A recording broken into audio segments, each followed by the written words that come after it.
I'm David Feldman. I'm the director of the Pears Institute for the Study of Anti-Semitism, which is based at Birkbeck in the University of London. And it's my pleasure to welcome you all to this Holocaust Memorial lecture. It's the fourth lecture that the Pears Institute has organized in conjunction with the Institute of Historical Research in the University of London.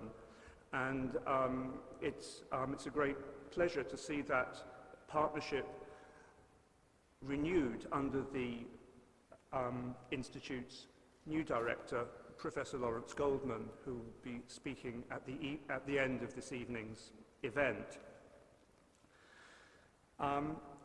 In addition to being supported by the Pears Institute and the IHR, this evening's lecture is also being generously supported by the Department of History, Classics and Archaeology at Birkbeck, and especially I'd like to mention the British Medical Association, who extremely generously waived its customary rate for the hire of this magnificent room. It really is a special pleasure to welcome our speaker this evening, Atina Grossmann. Atina is Professor of Modern European and German History and of Women and Gender Studies at the Cooper Union in New York. And she comes to us this evening directly from the Humboldt University in Berlin, where she has been a visiting professor. A renowned prize-winning historian, her recent books include After the Nazi Racial State, Difference and Democracy in Germany and Europe in 2009, and the award-winning Jews, Germans and Allies, Close Encounters in Occupied Germany, which was published in 2007. Tonight, she's going to talk about her current project. And when I first heard her speak about this project, it really was a revelation to me. It was a history of which I was barely aware. When I was thinking about what I would say this evening to introduce Atina,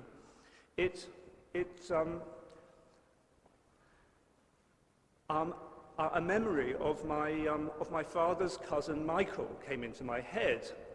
Michael, when I was 18 and about to go and study history at Cambridge, said, "David, you've done very well. I'm glad you got into Cambridge. But why do you want to study history? Don't we know everything about the past?"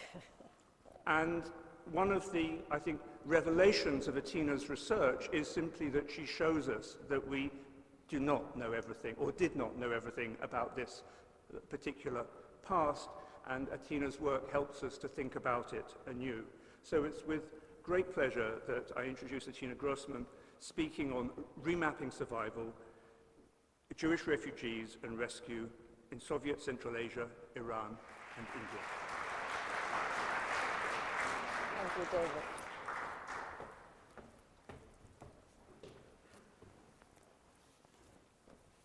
Yes, good evening. Yeah, and we certainly don't know everything or even very much about this particular past yet.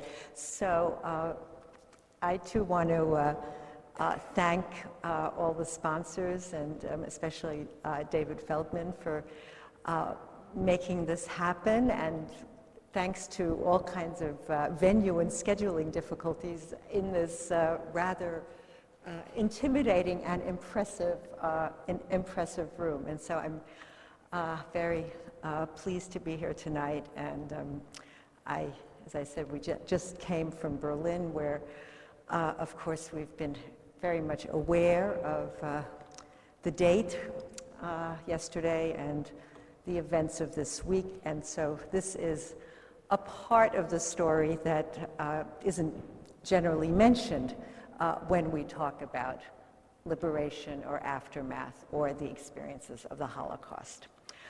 So This is indeed, as Professor Feldman already said, part of an ongoing project. It's really research in progress. And what I'm hoping to do tonight is to sort of suggest to you another reading, a different kind of reading of the war and the Holocaust by mapping, sometimes literally, by mapping the Jewish experience of death, survival, and continued and renewed displacement via its geographic margins. That is to say, colonial and semi-colonial regions, the Soviet interior, Central Asia, Iran, and just a tiny bit, we can talk about it later, I hope, in the discussion, India, British India as well, before returning to the wartime and immediate post-war epicenters of Poland and Germany. So really what I'm going to do is to talk with you tonight about the stories of these people who you see on the screen, who are survivors of the Holocaust, although they perhaps do not look like the people we might expect to be survivors. We have babies, we have pregnant women, we have some older people, although they're probably not as old as they look. They have just arrived in a displaced persons camp in Silsheim near Frankfurt in Germany, and the year is 1946. And we're going to go back and talk about what the experiences were that they brought with them when they arrived in Silsheim DP camp in 1946. And so what I'm going to do is really move the focus away from Europe, from occupied, Nazi-occupied Europe, towards, first of all, that kind of blank spot on the map, that is to say, the Soviet Union behind the lines, and then take us further into areas of Central Asia and Iran, and even into India. So here, we're expanding the map for a moment. In recent years, studies of the Holocaust have increasingly focused on its aftermath, on questions of memory, on memorialization, but also over the past 20 years, on the acknowledged irony that it was the, quote, cursed bloody soil of occupied, especially American, but also British, occupied Germany, that became a post-war haven for some 250,000 surviving Jews, so-called DPs, displaced persons, who constituted the tiny surviving remnant, the Sherit Hapleta, as they called themselves, the rest of the rest, the saved remnant, of particularly East European Jewry. Those were these people. Much less attention, although that is now changing, has been paid to another irony, that it was Stalin's Soviet Union which provided a crucial, if extremely harsh, and generally quite involuntary refuge, first in Siberia and other remote areas of the Soviet Union, and then in Central Asia, for the majority of that remnant. That is to say, 2/3 to 80% of all Polish Jews, the great mass of East European Jewry, Polish Jews. That is to say, Polish Jewish survivors, perhaps 10% of what had been 3.3 to 3.5 million Jews residing in pre-war Poland who survived. That small group of about 330,000 perhaps who survived. That somewhere between 3/4 to 80% did so because they escaped Nazi occupation one way or another, and ended up, as many of them said later, quote, deported to life in the Soviet Union. This essentially lost history has been preoccupying me ever since I discovered and sort of said to myself, why didn't I know this? During the course of writing my book on survivors in occupied Germany, Jews, Germans, and Allies, this piece of history, which still seems to me to be so key and which has not been adequately, or until recently, hardly at all addressed in our research. It has gone missing in the cracks among Jewish, East Central European, and Soviet historiographies, where its traces can certainly be found, but it has not made it in any sustained manner into either the standard national or overarching Holocaust narratives. No one field wanted to own this story of refugee Jews surviving in the Soviet Union, and with help from places like Iran and from sites like Iran and India. There has been, for example, a good deal of research on Poles deported to the Soviet Union, and certainly on Soviet wartime evacuees, but not on this story. Nor, and this is something we may want to talk about in the discussion, nor has it been integrated into our own conceptions of what we mean by Jewish experience during the Holocaust, or our definitions, our very sense of the meaning of survivor and survival. It remains largely unmarked in museums and cinematic representations to such important sites of public memory and scholarly work. So that's why we're moving east, and then finally also then moving south into our map area. Okay, so you're going to have to bear with me a little bit. This is an unfamiliar, complicated narrative of flight, forced migrations, relief efforts, and sheer endurance.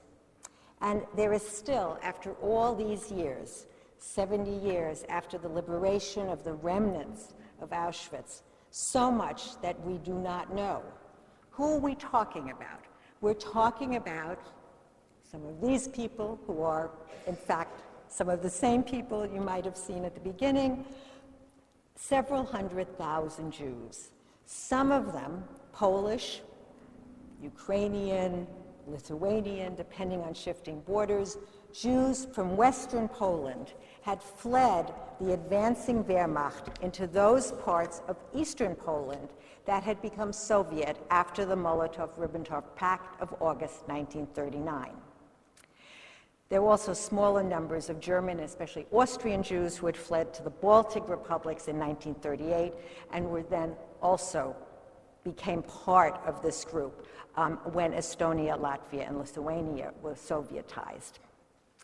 These Jews who fled from Western Poland faced wrenching, difficult, often split-second decisions, or sometimes, depending on shifting borders, shifting battle lines, with a little bit more time, decisions within families as the Wehrmacht was pounding towards them, or sometimes literally about to arrive, about whether to flee or not, about who should go and who should stay, parents who pushed their youth to run while they could, youth who defied the pleas of their parents to stay with them, or grandparents or parents who said, why should we leave? We remember that the Germans were so civilized in World War I, so much more civilized, actually, than the Tsarist troops. And youth who said, no, we need to leave, and headed for the riverbanks that carried them to the Soviet side.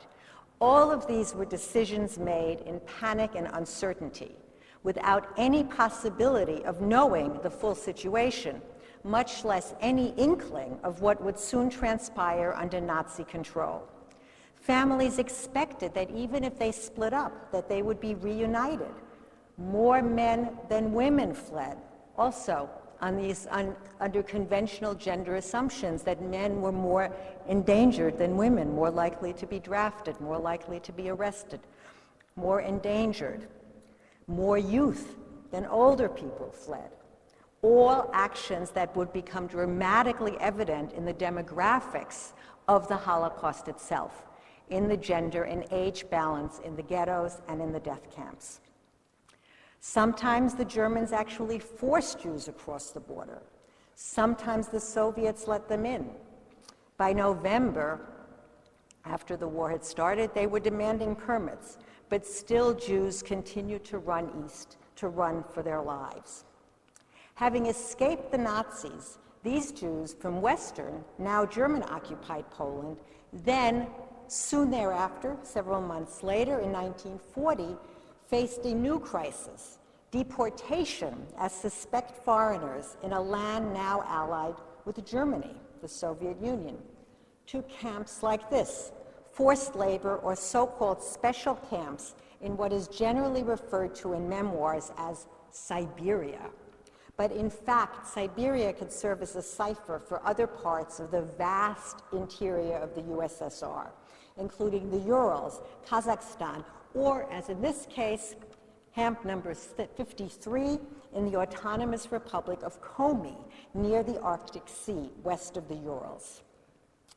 Some of these Polish Jews aroused suspicion, which led to their deportation, simply because they actually registered after a certain amount of time to return to the German side, precisely in order to find family members who had been left behind and who they now knew were perhaps in more serious trouble than they thought. Or, on the other hand, because of false rumors that conditions had stabilized and were less harsh than on the Soviet side. By March, the Soviets had invalidated all Polish currency, leading to further desperate impoverishment, sometimes out of fear of being forced to accept Soviet citizenship and never being able to return to what they expected would still be home, sometimes simply because there was no kosher food available in these newly Sovietized territories.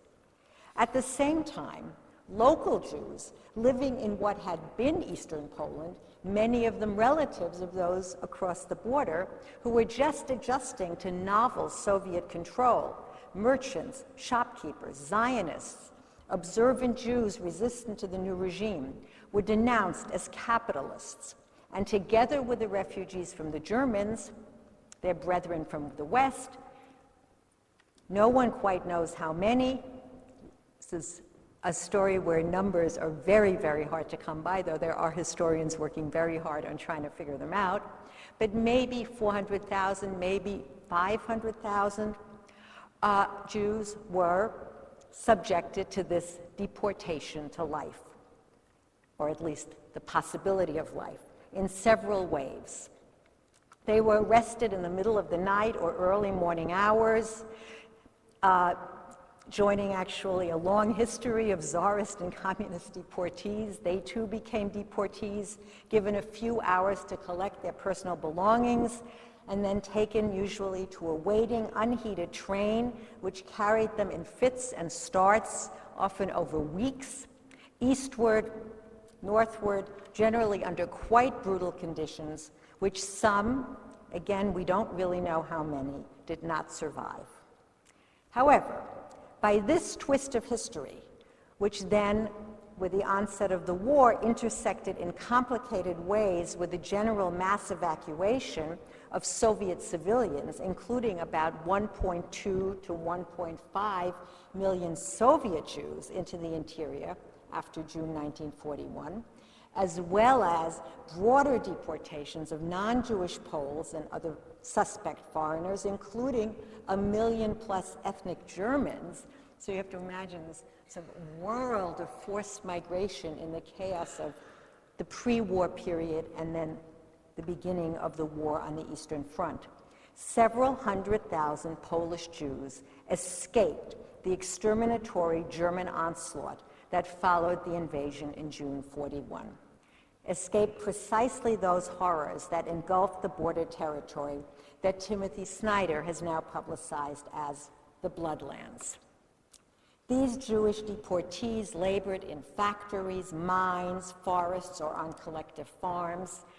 Here we see a group of Polish Jews on a kolkhoz, on a collective farm, actually in Kazakhstan. They endured hunger, disease, exhaustion, mistreatment, sheer shock and bewilderment at their sudden uprooting into completely unfamiliar terrain and circumstances. Trains dropped them off at seemingly random villages and towns, where in the midst of forests, in freezing temperatures or in the heat of the steppes, depending on what time of the year we were, they were enjoined to build new lives in exile. Mostly urban Poles struggled to adapt to demanding and often very dangerous work in an extreme climate, learning to fell trees at literally breakneck speed, driven by overseers' warnings to work or die. And certainly some, again an unknown number, did perish. At the same time, and this is key, in contrast to the situation in which their loved ones, their families, their friends, their way of life had been left behind in occupied Poland, Nazi-occupied Poland, these conditions did not specifically or exceptionally target Jews, but to one degree or another, all Poles, Jewish or not, and in many ways, as the war came, all inhabitants of the beleaguered Soviet Union. Families tried to stay together, children were sent to school, babies were born, makeshift barter and bribe systems helped people to survive. Sometimes, and we see this in memoirs and oral histories, sometimes clandestine aid from a Jewish NKVD officer or camp commander helped to sustain life. Here we see actually a class of children going to school in Irkutsk in Siberia. This is a mixed class of Russian and Polish Jewish children. This forced migration away from the Soviet territories first attacked by the Germans therefore provided, and I keep sort of repeating this fact because it still seems so alien, so hard to integrate into the dominant narrative, the main chance for East European Jewry survival. These so-called Asiatics, once they got to Central Asia, they were called Westerners, but once they returned to Europe, they were self-named and named by others Asiatics, who survived the extreme hardships of this Soviet refuge in the Soviet interior and then Central Asia, would constitute, and I'm repeating, the numerical, if not the most visible or most articulate core of the saved remnant, of the Sherit Hapleta, of the displaced persons. Yet we know remarkably little about their everyday life, about the political decisions and wartime contingencies that determined their fate, about their numbers, about the relations between Jewish and non-Jewish Polish refugees, about their encounters with Soviet citizens, Soviet Jews, Uzbeks, local Bukharan Jews, and many other evacuees and deported people in this chaos of wartime forced and emergency migration.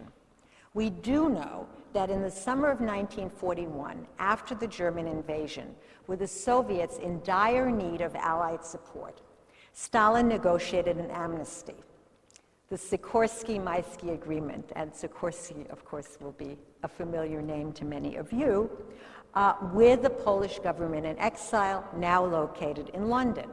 And that agreement provided for two key developments: the formation of a Polish army under General Wacław Anders, intended to eventually fight for the Polish fatherland in the European theater, and the release, or rather the amnesty, as it was called, of Polish citizens, Jewish and not, from the special camps. And there followed, after this amnesty, after this release, another chaotic, confusing migration. And we don't quite know how organized this was. A rush south to what the free deportees imagined were better and safer conditions in the Central Asian republics, fed on rumors of warm climates and abundance of fruits and other food products, and the notion that they would be further away from the front. And here we see a mother and her two children who have just arrived in Uzbekistan, and you see in the back a sense of greenery, but you also get a sense of how difficult a time they have had and of how hungry they had been. They were greeted, however, by more hunger, severe overcrowding, typhus, dysentery, malaria, all exacerbated by the upheaval of the mass evacuations of Soviet citizens, particularly the cultural, technocratic, and educational elite, away from the advancing front into then mostly Uzbekistan. And this evacuation included, as I've already noted, a significant number of Jews, which was later actually post-war stigmatized in anti-Semitic terms as the Tashkent Front, where Avram supposedly speculated while Ivan fought on, with the Red Army and fought in Stalingrad or suffered in Leningrad, which of course was an entirely unjustified claim. But that becomes part of the post-war history of these events.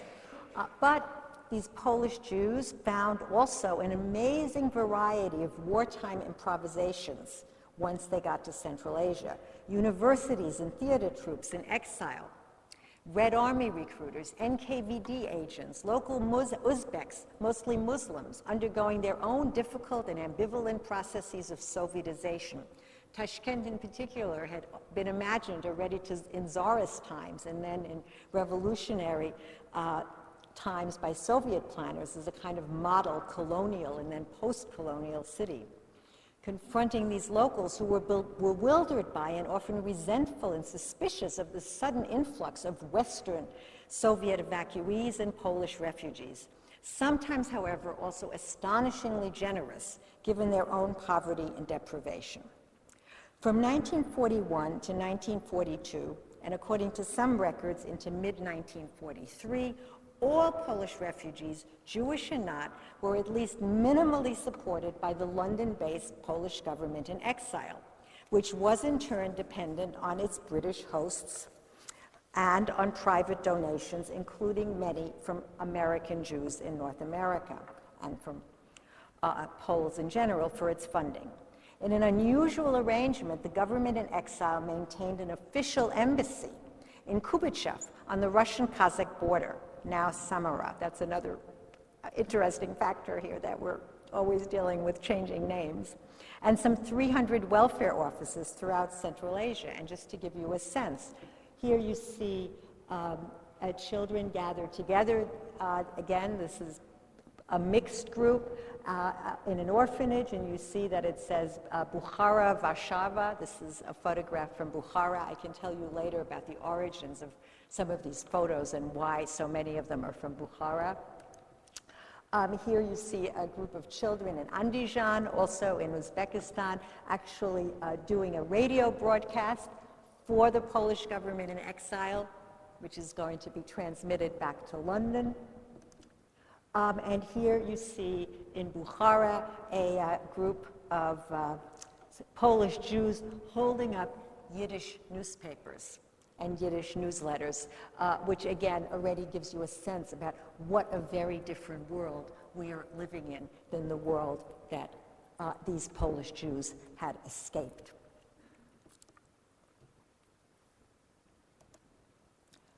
And here again we see a children's group in school, and also in Andijan. I already mentioned that another part of this agreement was the formation of the Polish army in exile. Thousands of Jews, thousands, often half-starved survivors of the special camps, but still technically Polish citizens, flocked to the Anders Army recruiting stations in the Volga region and in Kubichev. Here we see General Anders inspecting one of his divisions. Initially, Jews were a virtual majority of potential recruits, somewhere between 40 and 60%, but they found themselves rejected, subjected to humiliating inspections and tests, insinuations that they were not good fighting material, unreliable Polish patriots, that they would constitute, and this too will have its consequences later, a kind of fifth column for the later Stalinist takeover of Poland. Moreover, already anticipating what indeed would happen, The British government, powerfully influential in the Polish exile seat in London, were also not particularly eager to see large numbers of Polish refugees leave the Soviet Union, cross the border into Iran, and then, as was foreseen for the Anders Army, move on towards Iraq and then into Palestine for further training, fearing exactly what would in fact transpire. Here we see them setting off for Iran. What would in fact transpire, that many of these Polish Jewish recruits, once they had arrived at their goal in Palestine, would desert. And indeed, of about 4,000 recruits, 3,000 or so did precisely that. A situation that worried the British, who were concerned about the balance in their mandate, but certainly did not overly concern the Poles, who were just as happy to move on without their Jewish comrades.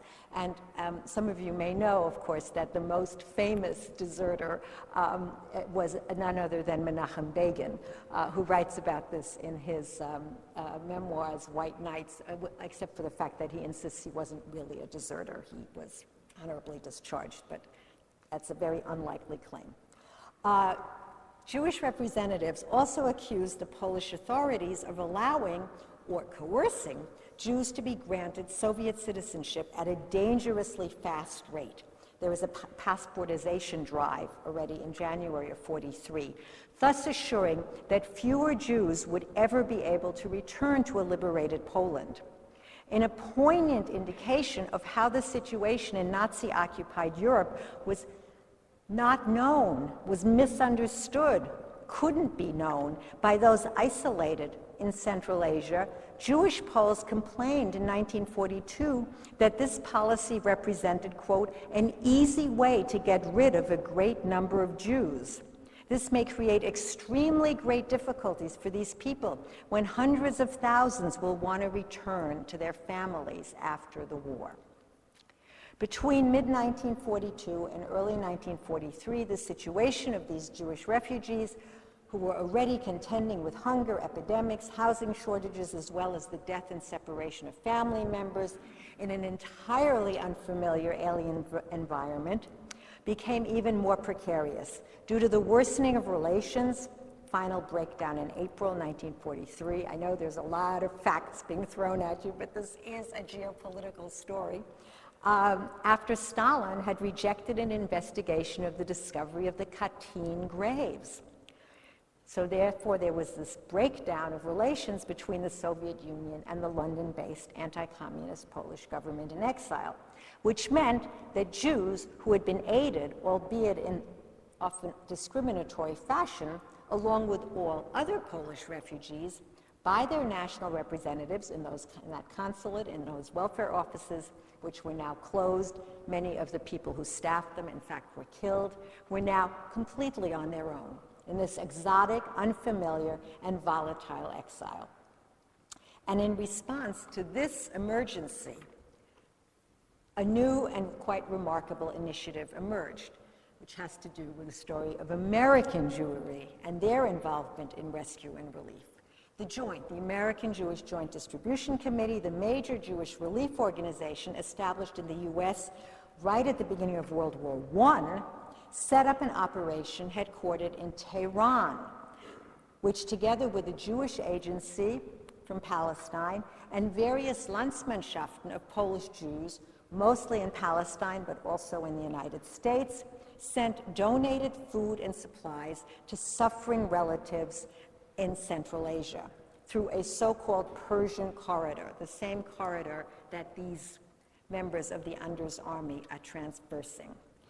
JDC first inaugurated a modest parcel service from Tehran, and here we're moving into Iran, into the Soviet Union starting in August 1942, not coincidentally, of course, just as the Anders Army, with over 100,000 Polish soldiers and civilian traveling along, perhaps 115,000 Poles entering Iran in all. But despite bitter protests from Jewish volunteers and organizations, only, as I've said, a very limited number of Jews had departed. for Iran. They crossed the Caspian Sea and by other routes in 2 phases, in the spring and summer of 1942. This included, by the way, the famous Tehran children, who may be familiar to many of you, somewhere between 700 and 1,000, probably about 800 Jewish children who left for Iran in July of 1942, together with the army. Here we see some of these Jewish recruits taking a picture right before they left, and you'll notice that there's a woman in the middle. Many of those Jews who were able to join the Anders Army were actually doctors and nurses, medical personnel. Turns out that being a medical, here we are in the British Medical Association, being a medical professional is in most cases a great advantage, I've learned, in times of great emergency. Here we have a photograph taken already in Tehran of 2 nurses from the Anders Army. One is Polish, one is Polish-Jewish. The story of the joint and their efforts in Tehran has also not been much publicized. It's certainly, I think, not been honored, partially because the joint itself was rather reluctant to talk about it to this day. In part, I think, because they are still actually active in that region. But what we do know is that in the winter of 42, a JDC emissary, Henry Vitalis, traveled to Tehran from Jerusalem via Baghdad to organize a local relief committee in Tehran and to investigate how he could increase the general relief for the much larger number of refugees in Central Asia. He was particularly concerned with the situation in the Jewish children's camp. Here it is, outside of Tehran, where these youngsters, officially they are all orphans. That was the requirement for being able to go along with the army. Often they were children who had been placed in orphanages by desperate parents or siblings if the parents had died, or by one remaining living parent who hoped thereby to provide them with the food that one could get in an orphanage, and most importantly, secure them a route out of the Soviet Union towards Palestine. These children were awaiting transit to Palestine. They would finally arrive there via Karachi and Suez in February of 1943. The only larger group of Jewish children to make it to Palestine during the war. And here you see them in their tent cities right outside of Tehran. Here you see them with their madrichim, with their counselors who had especially arrived in Tehran from Palestine to help take care of these youngsters and children, and also to prepare them for life in Palestine. And here we see a young child right before the departure from Tehran, and here finally then the arrival in Atlit in Palestine, and a welcome for these children. The JDC was very active in Tehran. Vitalis spoke with diplomatic, military, civil authorities. He spoke with the Americans, the British, the Poles, the American Red Cross, the Polish Red Cross, residents of the American and British and Iranian Jewish communities, representatives of the Jewish Agency, as well as numerous refugees from Western and Eastern Europe who had arrived in Iran on their own. Now this, in and of itself, is an important story. This is, as you see, a permis de séjour, a permission of residence for what happened for a German Jewish refugee in Tehran. In this case, it happens to be that of my own father. The experience and activity of these refugee Jews from Eastern and Western Europe who worked and lived in Tehran over a longer period, not just for several months, also, by the way, on this relief project, bears much more investigation. It's something I'm working on right now, and I'm happy to talk about it more later.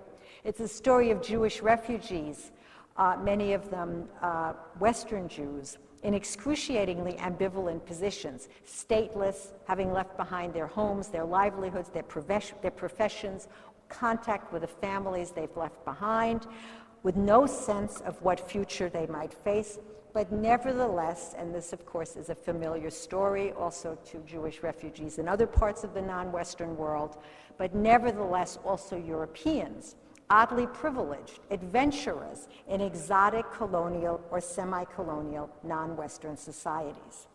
It's also part of another lost history that some Iranian dissidents are actually trying to reconstruct right now, a cosmopolitan nation open to refugees, in which, as described in a marvelous unpublished memoir by a female refugee physician who had arrived in Tehran from Munich, we are all uprooted and put down in this utterly alien culture, replete with adventurous spies, foreign agents, and the wildest rumors, but also often able to find refuge and then work in the forcibly modernizing Iran of Reza Shah Pahlavi, the old Shah, as engineers, teachers, physicians. And just to give you a sense here, you see these are actually my family photographs. That's my father and my mother riding through the desert in Iran. Here, some friends of theirs doing what I'd like to think of as Weimar-style German gymnastics on a road in Iran. And here again, in the middle of the war, refugees going skiing together with their Iranian helpers and servants and guides on Mount Demavend in Iran. So we see this extreme contrast, in a sense, between what the conditions were in Central Asia and the conditions that refugees found once they got to Iran. This is a story that needs to be told. I don't have time to tell it all to you now, so we return to the center of the story, where, as the JDC noted, the most urgent issue was not the several thousand resident European Jews, but the hundreds of thousands of Jewish refugees still in Russia, whether they remained there or eventually evacuated. They are the problem. So Tehran, already the center of wartime intrigue, especially after the overthrow of the old Shah, who was overthrown by the Soviets and the British and led to a semi-occupation of Iran to prevent flirtations with the Nazis, would become, and this was rapidly clear, a center for relief operations, not only for Lend-Lease in general, but for a kind of Jewish Lend-Lease, focused on shipping vital goods for consumption and trading to the Jews trying to make it through the war in the Soviet Union. And this, again, there are so many stories to tell here about the complexities, for example, of the occupation of Iran during the war. I think, and you can tell me if you know another example, as far as I know, Tehran became the only place in the world where refugee Axis country, that is to say Austrian, German, and Italian Jews, actually begged German diplomats to stamp J's in their passports to evade a British roundup of German nationals once the occupation began. Actually, Jews were given shelter in the courtyard of the UK mission for an entire week to avoid being picked up by Iranian police, who, the British told them, might not be able to distinguish German passports, even if they were renewed with a J. And those of regular Germans. And those J's that let you into the courtyard of the British mission were, as Dr. Lepman reported, worth their weight in gold, which is certainly not something that one can say necessarily about German passports in the UK, and certainly not in British India, where relatively large numbers of Axis Jews were interned as enemy aliens. Many of them, although not all, for the duration of the war. At the same time, Iran emerged as at the epicenter of Allied politics, but also an early Allied confrontation with the ravages of war, as the Polish refugees, several tens of thousands, including women and children, poured in from the Soviet Union. I already said about 115,000. And it's really interesting to see, if one looks in the archives, that they confronted British and American officials not only with this geopolitical dilemma, how to navigate competing claims among allies, the virulent anti-communism of the Poles, the American commitment to helping the Soviets, the British efforts at controlling the Iranians, the American concern already with future control over oil, all of this happening in the context of the war that was being fought and the attacks on the Soviet Union, but also with the perceived humanitarian disaster, as the Americans in charge of the relief efforts scrambled to contain hunger and epidemic disease among, and this was very interesting for me to read, among these Polish refugees, including Jews, but certainly not only, among these, as they called them, haunting shadows,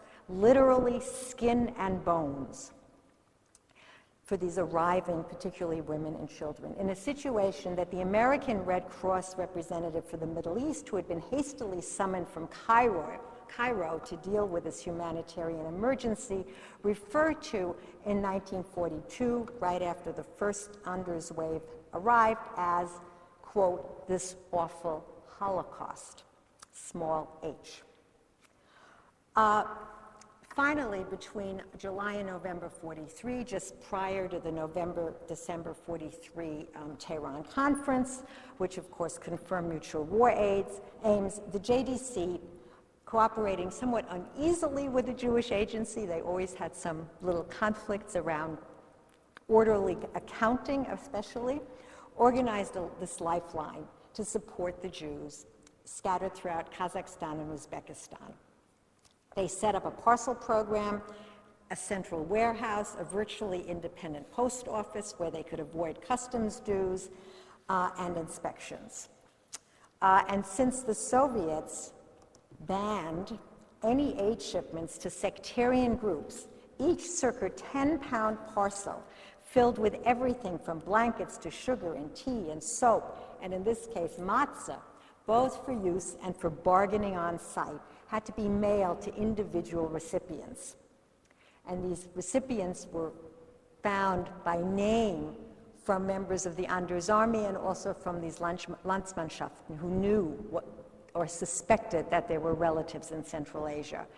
And by 44, some 10,000 packages a month were making their way on Red Army trucks from Tehran to the Iranian-Soviet border, and then onwards for delivery throughout Kazakhstan and Central Asia. And this, to me, is a fascinating little postcard that I found in the United States Holocaust Memorial Museum, because you see with the Russian return address, it's simply addressed to American Joint Distribution Committee, Tehran, Iran. And it actually arrived. And on the back, took me a long time to decipher this, I had to have a lot of help, in Yiddish, it says mostly, "Thank you very much for the matzah." It's April 1943. I think we can be quite sure that there wasn't only matzah in those packages, but that's what they felt safe saying thank you for.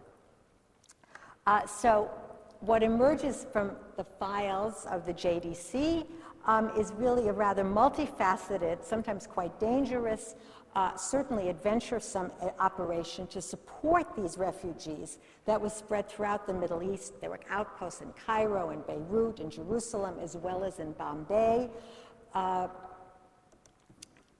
Here, especially the Bombay Jewish Relief Association was quite involved in these efforts. But many, as I said, Axis Jews survived as internees in camps for enemy aliens. Others, especially Polish Jews in the local Jewish communities, working with Baghdadi Jews in particular on Jewish relief. But the efforts were headquartered in Tehran, very importantly, and involved many, many delicate negotiations with multiple parties: the Soviet Union, Iran, Great Britain, the US, the Polish government in exile, various Red Cross groups, and of course the different Jewish aid groups, the Joint, the Jewish Agency, the Yiddish Socialist Bund, numerous smaller relief groups throughout the Commonwealth from Australia to South Africa or the colonies, India, and then back to London. All these groups had differing politics about Zionism, about relations to Poles, as well as about their relationship to the Soviet Union, whether it might not be better to give to the Soviet war relief in general rather than just to Jews. However, they shared the increasingly desperate goal of rescuing those European Jews who might still be saved. And the very largest group of those who had not made it out of Europe was struggling to survive in Central Asia. Indeed, it is from the testimonies of the Tehran children collected after they arrived in Palestine, and sometimes already in Tehran, that we have some of the most harrowing descriptions of the desperate conditions they faced, those conditions that led that American Red Cross representative to talk about this awful Holocaust. Dysentery, typhus, hunger, decimated families, children remembered. My father and mother got sick with typhus. We cried all night and the next day buried them. There were no doctors because they had all been mobilized. My oldest brother also died. My father got sick. Only my brother and I remained. 7 of us left Poland. 3 died. Of the 15 people, 6 remained. Indeed, many who had fled to the Soviet side of what had recently been Poland and been initially reassured by Soviet promises that we Jews are just as equal as everybody else, an intimation of shared miseries to come, but nonetheless in stark contrast to the murderous violence which they had just escaped, came eventually to see their wartime situation more darkly, as a passage, to quote a memoir, from Nazi inferno to Soviet hell. Hell. That was a Freudian slip. Hell. But, and this is sort of the final point I really want to stress, but our exile had saved our lives. Better to have been deported as a capitalist and enemy of the people than to fall into the hands of the Nazis as a Jew. In the end, we were alive. Our exile had saved our lives. Now we felt ourselves supremely lucky to have been deported to Siberia, but that was in hindsight. Because indeed, the death that they faced was of an entirely different quality than that faced by the Jews left behind. It was not total. It allowed for survivors. It allowed for a rather vibrant cultural and even religious life to go on. And significantly, it was a fate shared by non-Jews, although Jewish refugees were perhaps particularly hard hit. But it was devastating nonetheless, ultimately made perhaps even more difficult to bear by the later knowledge that the exiles in Bukhara or Tashkent or Alma-Ata had been the lucky ones. And indeed, even the most critical reports about the inferno to hell recall also the comfort of escaping into school, learning to read Pushkin, Chekhov, or other great Russian literature under portraits of Lenin and Stalin, of eagerly following and cheering on the progress of the Red Army, singing the songs of the great patriotic war, even as a father and older brother daily risked their lives on the black market, and a mother lay sick with typhus and infections untreated for lack of money to bribe doctors or nurses, to the degree that they were even there, for medication in the one-room mud hut rented out by an Uzbek landlord. So there are dizzying contradictions in these stories. Violin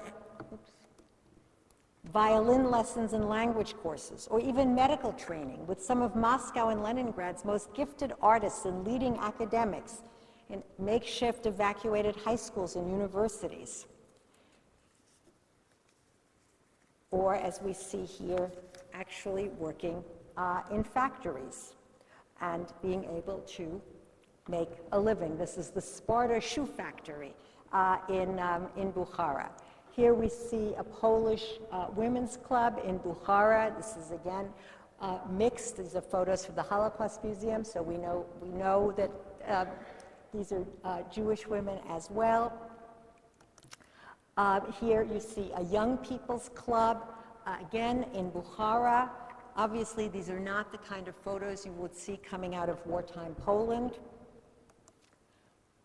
Here again, I mean, these are, of course, posed photographs, but still. And here, keep this baby in mind, because at the very end, we're going to see him again. This is baby Ben, who was born in Bukhara in May of 1942. He's holding a red flag. And here he is with his mother, all dressed up for, with a Soviet-style fur cap. And while some remember the suspicion of the Westerners, others recount the warmth of the locals, the sharing of pilaf meals and wedding celebrations, Jacobs, who would be called Yakubs, Hellas, who would be called Hala. This is, here we see refugees again in Bukhara at a chaikhane, a tea house, having their picture taken. Here they are again, posing for photographs. And here you see how important it was to take those photographs. And here you see actually a wedding where Polish Jews joined with local Bukhara, Sephardic, not Ashkenazi Jews, in a celebration. And indeed, it was this connection with local Jews that also made it possible to carry on Jewish rituals, such as, for example, circumcisions. Not always, but sometimes. Here again, this is a photo from this wedding. There's an interesting story about the photographer I could tell you about later. And this actually is an orphanage in Uzbekistan, Fatah Abad Kolkhoz, which was run by local Uzbeks. And here, again, these are the photos that people chose to take and brought back and bring back with them. This is a mausoleum in Bukhara, sightseeing photographs, and here the people posing in front of the tomb of Tamerlane in Samarkand, and here again, a group. So this is a story that is exceedingly contradictory, exceedingly difficult to understand, to kind of fit into a clear narrative. People have very, very varied memories, and each person has very contradictory memories, but it's an extraordinarily rich and significant story. And very importantly, it is the place where it was possible to maintain a certain level of Yiddish culture. Many Yiddish actors, singers, writers actually continued to hone their crafts in Uzbekistan and then carried that Jewish culture, that Yiddish culture, back with them to the DP camps, where they shared it with Jews who had lost everything. In July 1945, now we're getting to the end of the war, in July 1945, this is VE Day in Bukhara, there was a new agreement between the Soviet Union and the new Polish government. The repatriation of Polish citizens was organized.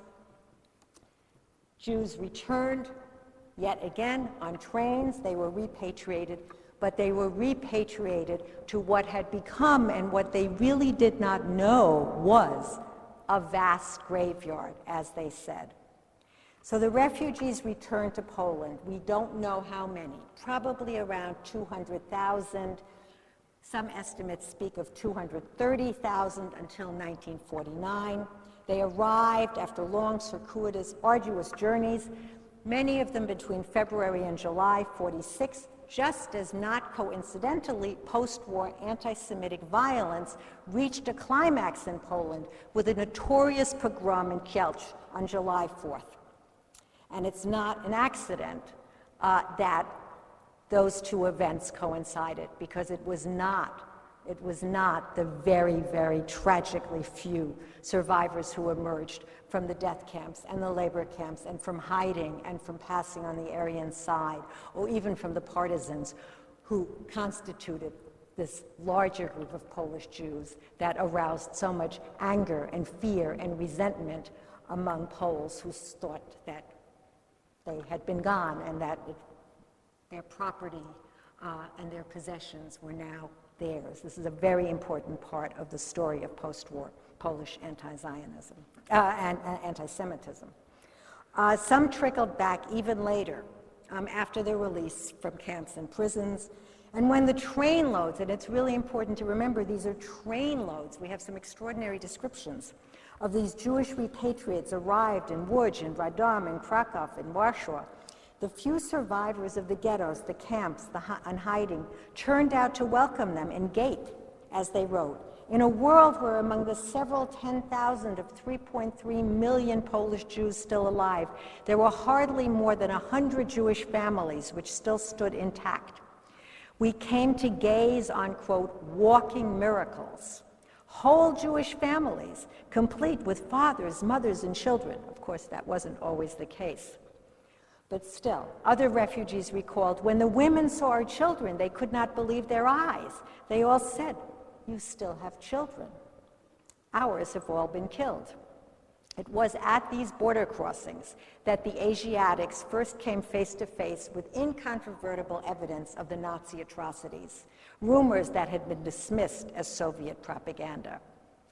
And it was indeed this relatively large group of Jews returning who formed the core of a brief efflorescence of post-Holocaust Yiddish culture, especially in places like Łódź, but also Stettin, Wrocław, Breslau, areas, interestingly, that at the end of the war had then been cleansed, if you will, of Germans who were then fleeing or expelled, if you will, into Germany. But it was them, these Jews, who provoked, if you will, post-war violence and then triggered the mass exodus of surviving Polish Jews into the American zone, where historians of the Holocaust and post-war Germany, like myself, picked up their story, without, however, really examining or understanding the experiences they brought with them. So, what are we left with? Political, ideological, psychological factors, certainly the pressures of the Cold War, the dominance of a unified narrative that subsumed all Jewish DPs under this rubric of the She'erit Hapleta, and their own need to be part of that collective, the enduring sense among the repatriates that their story was not worth telling in the face of the catastrophe, the choban, that had befallen those who had been left behind, have shaped and distorted history and memory. These repatriates who arrived home to a home that was no longer home, starting in late 45, became part of an undifferentiated collective of survivors, as we call them, which was in many ways only invented after the war. First in Poland, among the refugee committees in the early Jewish communities, and then after the mass flight in the DP camps. Shocked by the mass graveyard, these repatriates accepted that role of not telling their story, especially as they found themselves forced to flee again, especially into the American zone, stateless refugees again, without passports or with false papers, carrying their children born in Uzbekistan or on the way, backpacks containing the last of precious black market goods from the bazaars of Central Asia, tossed or stolen along the way. They crossed more borders. Here they're in transit through Czechoslovakia, into Austria, or through the Soviet zone into the American sector of Berlin, moving now from east to west rather than from west to east, seeking safety among the Americans, hoping to emigrate further out of cursed blood-soaked Europe to Palestine, the United States, Canada. And here we see them. This is the courtyard of the Rothschild Hospital in Vienna. Again, the women with their babies. And these are not the children that were born in the DP camps. These were the children who were born in the Soviet Union or on the way. And here, I love this photo because it's so unusual to find photos of fathers with babies, also in Vienna. And here, a group of orphans, also in Vienna. Here, people boarding illicit buses. This is part of the semi-clandestine Bricha flight movement. Trucks that would take them to Berlin. Their Soviet story was silenced and lost. They end up in the DP camps. This is a shelter in Berlin, and here we see a mother, her child, and her father just arrived in another DP camp in southern Germany, in this case, in Feldafing. This is their story, and here, these children, you can tell by their age, these are not concentration camp survivors. What happens? The story is silenced. The historical commissions set up by the DPs to document and commemorate the Khorban, who had themselves survived in the Soviet Union, recorded almost entirely only the stories of the camps, the ghettos, the partisans. DP journalists and poets who published in the DP press focused on persecution, resistance, Zionist politics, everyday life among the DPs, but hardly ever on what they had experienced in the Soviet Union. Actors and actresses donned striped pajamas and played victims in German camps when they themselves had arrived as infiltrees from the Soviet Union. They wanted a home among a community of survivors. The memories they were to recall were not the memories that they themselves had, with their strange trajectories from Warsaw and Vilna to Moscow, to Siberia, to Tashkent, to Fergana, Frunze, Alma-Ata. It's a very interesting movie, Unsere Kinder, that some of you may know, which addresses this. And when they finally left the DP camps, would-be immigrants, especially to a reluctant U.S. mindful of escalating Cold War tensions, they supported a thriving industry of false papers, backdating their entry into Germany, or inventing new later birth dates for children to disguise their Soviet birthplaces, as with these children, and here they are as the committee members administering the DP camps. This is actually Berlin, Schlachtensee. He too, a repatriate from the Soviet Union, now a member of the DP police, the famous weddings, the baby carriages. This is the DP story we know. The children, the kindergartens, again, these children are not babies. The schools. And this is Ben again, now older, riding his bicycle in Schlachtensee, DP camp in Germany, in Berlin.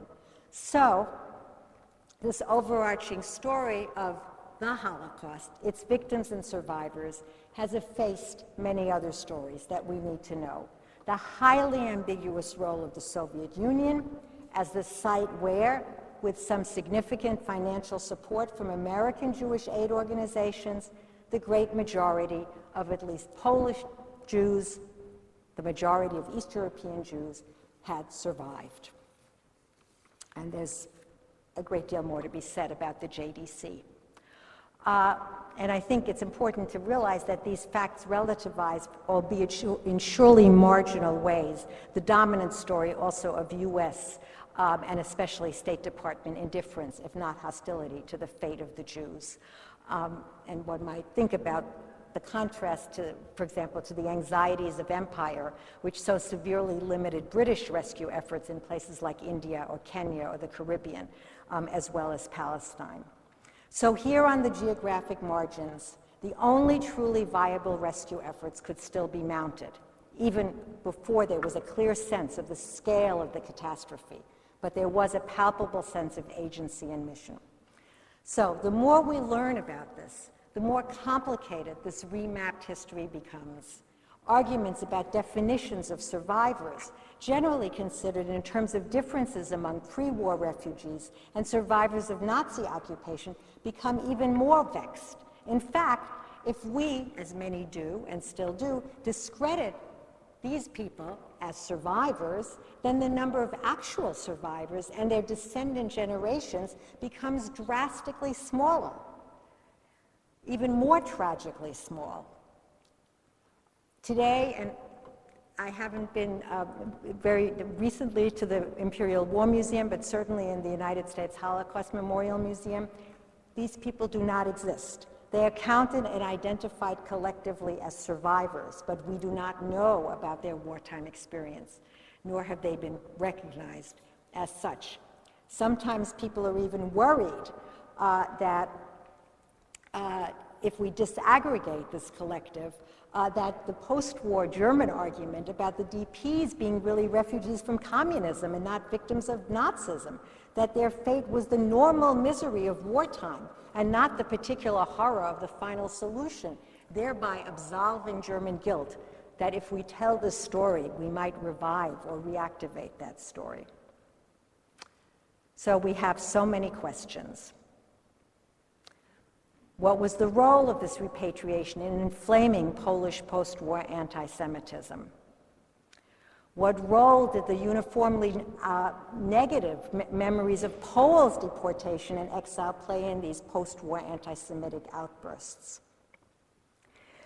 What role did the ambivalent Jewish experience in the Soviet Union play perhaps in the fact that Jewish DPs never shared in the implacable anti-communism of Polish and Baltic DPs, nations in exile?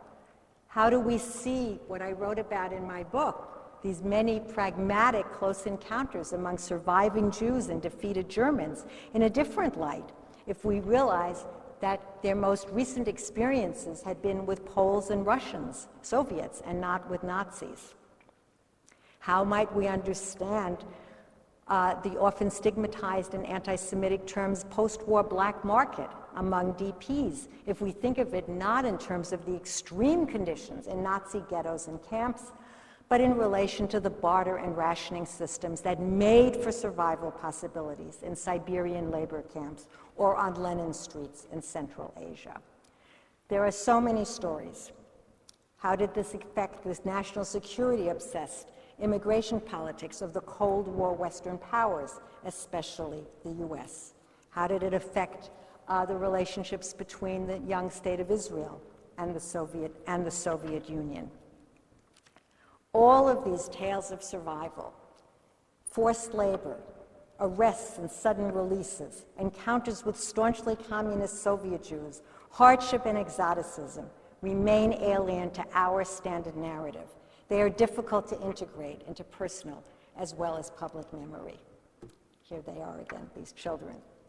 These privatized memories got lost when they were incorporated into a collective of survivors, memorial and mourning rituals that could not accommodate their history, that were really hard to explain, to form into any kind of coherent narrative. Here they are about to move on from the DP camps.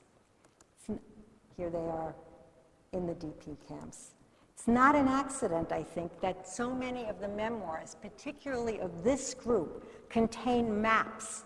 As in this case, he traces his journey all the way from Warsaw to Tashkent, and then to Tehran, and then finally, he makes it to Israel. As if they're trying to explain to themselves as well as to others these unlikely journeys that don't really fit. And so, how can we understand this experience, and how do we know how it shaped Jewish understandings of their own persecution and extermination, as well as their definitions and self-definitions as survivors? How did these Jews, the majority, some camps were populated entirely by infiltrees from post-war Poland who had returned from the Soviet Union, negotiate their own excruciatingly complicated encounter with both Nazism and Stalinism. So this is the story that is now emerging from archives, from unpublished memoirs, stories transmitted to the second and third generation. I get more and more every day. If we really start to look at these rescue and relief efforts, at these very difficult experiences in the Soviet Union, but also what was organized out of Tehran, and for example, the Jewish Relief Association in Bombay, I think we do begin to remap the landscape, not only of suffering, but of rescue and relief. We decenter for a moment Palestine and Europe, even as they remain the key sites to which the story returns, and reasserts the limited but real efficacy of individual and organizational initiative, reframes the range of Allied, especially Soviet and US maneuvering in regard to rescue. In sum, the path traversed by European Jews from Poland to Siberia, Central Asia, Iran, sometimes back to Poland, then onto the American zone, or in some cases, directly to Palestine, usually followed by renewed flight and displacement.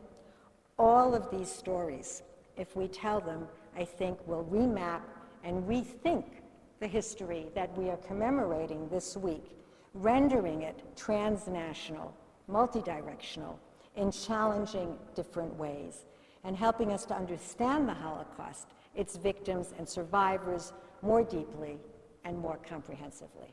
Thank you.